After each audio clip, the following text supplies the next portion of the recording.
আসসালামু আলাইকুম। আজকের এই ভিডিওটা আমার গতকাল সন্ধ্যায় ধরা। তা ভিডিওটা স্টার্ট করেছি সন্ধ্যার দিকেই, মাগরিবের নামাজের পরে। তা বাচ্চারা একটু বিকেলে নাস্তা খাবে, সেজন্য কি বানাবো সেই টেনশনেই ছিলাম। তা দেখলাম ছোটো মেয়েটা বললো যে নুডলসের পাকোড়া খাবে। তা চিন্তা করলাম বাসায় তেমন কিছু নেইও, তা চটজলদি করে নুডলস আছে, তা যেহেতু ওরাও পাকোড়াটা খেতে চাচ্ছে, তা পাকোড়াটা তৈরি করে দিই। তা কিছু ফল ছিল, সেগুলো বের করে নিলাম, এবং চিপস এনেছিল, ওগুলো একটু বের করে নিলাম। তা এখন আমি এই যে পাকোড়াটা তৈরি করার জন্য চলে আসছি। এখানে নুডলসটা আগে আমি সিদ্ধ করে নিয়েছিলাম। তাই যে চটজলদি এভাবে নুডলসের পাকোড়া বেশ খেতে ভালোই লাগে।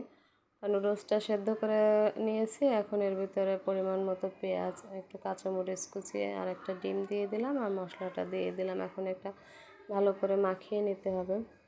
তা আমি চুলায় কড়াইটা বসিয়ে দিয়েছি, তেলটা গরম হলে দিয়ে দেব।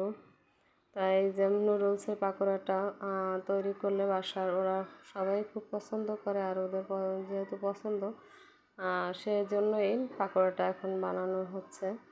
আর সন্ধ্যার দিকে এরকম পাকোড়া খেতে ভালোই লাগে।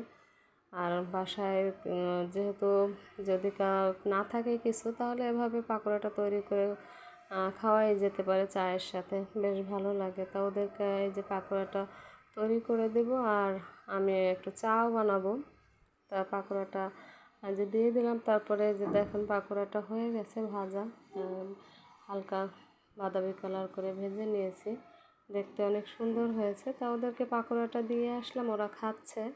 আর আমি এদিকে একটু চাটা বানিয়ে নিচ্ছি। তা দুধটা ভালো করে জাল করে নিয়েছি। তা চায়ের জন্য দুধটা যতই ভালো ফুটবে, চাটা তত খেতে ভালো লাগবে।